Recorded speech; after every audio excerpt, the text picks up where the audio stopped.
I'm here with Joe Rotella, who is a social media guru and an amazing artist and crafter. And we're going to make a really cool owl tote project. But first, he gave me this kaleidoscope to hold. So Joe, what's up with this beautiful thing? Today we're going to be talking all about kaleidoscopes. And you know, they were invented in 1817 by a Scottishman. They're normally a cylinder lined with mirrors, and that gives you that unique pattern. I made that one in the late 80s out of stained glass. So now you know how old I am. It's amazing. Oh, thank you.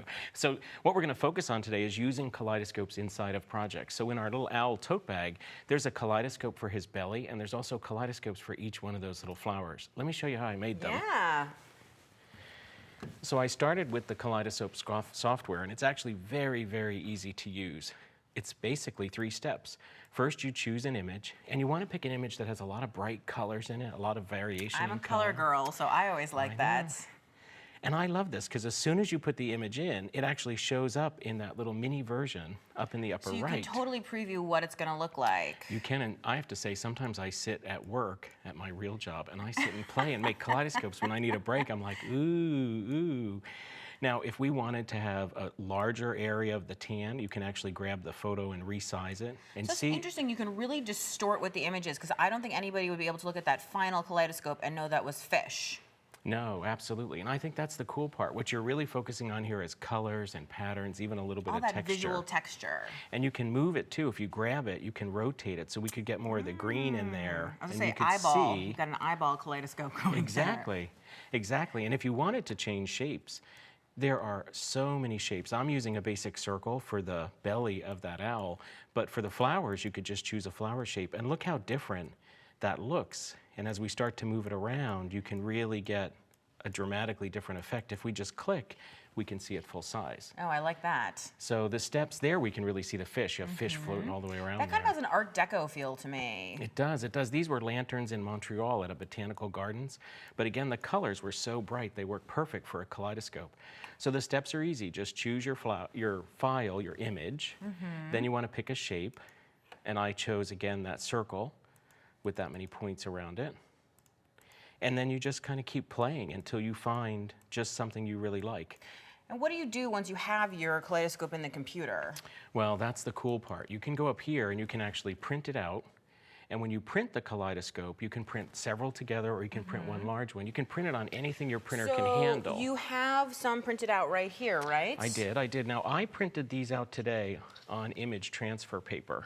Okay. And so after it's printed out, then we're going to cut it out. And Did you print that on an inkjet printer, on a laser printer? Does it matter? Well, the particular transfer I used required inkjet, so I had to do it on inkjet. Okay, so that was on the packaging of the transfer paper. Absolutely. Okay. So, but you could print it on regular paper if you want to use it for a scrapbook or a card, and I have some samples like that. Transfer paper, really anything you can put through that printer. Great. So you print it out, and then I cut them out. Okay. And in this case, I'm not very good at cutting a circle, so I used a die. But you could also use any type of electronic cutter or just your scissors. And then we're going to go ahead and put it on the tote bag. Okay. Now, the pattern for this is available on the web, so you can make it at home. You start with a blank tote bag. And I noticed you've put a piece of cardboard into that tote bag. I did, to make it stiffer to work, and so the paint that we're going to use doesn't go through to the other side by accident. So I'm going to put a stencil down. I sprayed the back of it with a little bit of adhesive, and I'm always nervous it's going to move, so I put a little bit of tape. And I know that you told me that you actually cut these stencils yourself. I did. I used an electronic cutter, but you could do it by hand. I did it out of a thick plastic, but you could easily do it out of, say, a acetate, even cereal box. It's just enough for you to get this shape.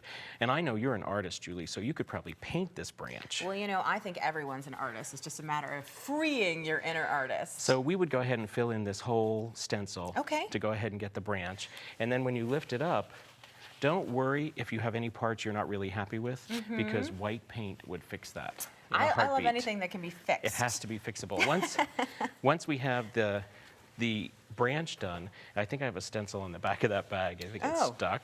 Let me get it for you. It's that sticky adhesive. There it is. It's on the floor. So the owl stencil is a little bit different, because when we have the owl, you can see that the circle in the center would have just fallen out. And I want to keep it white. And I worked on a white tote so the canvas would be bright and the kaleidoscope would really show through. So I made these little bridges to attach it.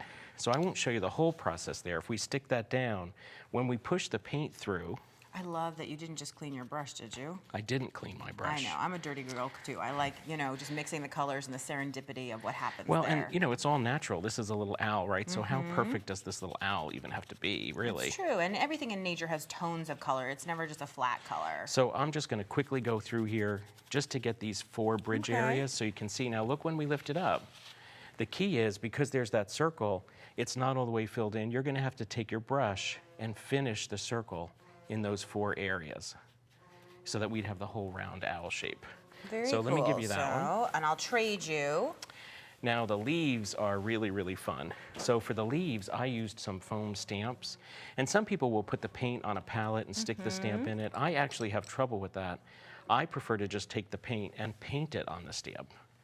Which is always an easy way to do it. And I also like that sometimes when you paint it again, you get a variegation of color, you get some uneven parts, you could mix your colors out. Exactly. And then you get something that looks like that. So we're ready to put the kaleidoscopes on now. Okay, and let's do it. You can see it's a very, very thin film. And all I need to do is take the kaleidoscope. You're actually going to put the adhesive on the front. Now you can use, for this particular transfer, you could use a spray adhesive, you can use that glue stick. But we're going to just peel him off. Okay. He's very, very I always feel fine. peeling is the Look hardest at how part. thin that is. That is. But we stick it in the middle there.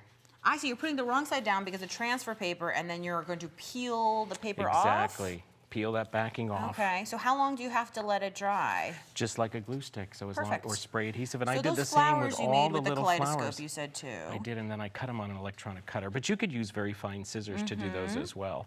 And look how much that just brightens up the whole piece. Imagine when all those are stuck on there. Right, so you could obviously scan those into your electronic die cutter and then cut them out exactly, or Perfect. do scissors the old way. So I want to talk about some of these beautiful projects that you brought with you. Well, the first, I am a flea market junkie, thrift store junkie. This platter was 99 cents for that gold charger platter. And then once I put a kaleidoscope on it, totally transformed it. It did, that's amazing. Thank you, Joe. Well, thank you so much.